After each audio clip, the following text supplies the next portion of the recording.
छो था कयो? साईं याद कंदा मुंहिंजो नालो आहे रोशन शेख वेठल गाड़ी मोहरी माना वेठल मलिया धारे जा हो त थी वियो असांजो। छा नालो अथसि माटेल भाउ जो? माटेल भाउ साजिद हुसैन नालो आहे।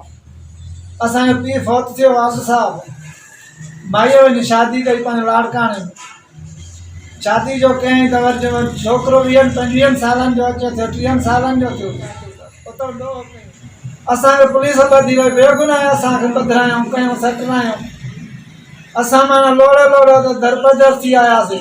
बेगुनाह कमाई उन खाधी मामन खाधी हर शइ मामन कई ऐं पीउ कई माउ कई। असां हिननि को ज़िमेदारी करणु चाहियूं बि कोन था। जॾहिं असांखे वटि हर शइ करे वई टुटी वई हर शइ पीउ मरी वियो असांजो त माउ असांखो पाण ख़तमु करे वई औलाद असांखां।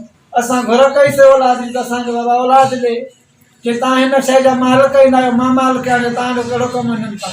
हाणे तव्हांजो मुतालबो छा आहे? छा थियणु खपे? असां हिनखे चयो असां करणु था साईं असांजी ना तालका ई आहे हिननि माण्हुनि सां।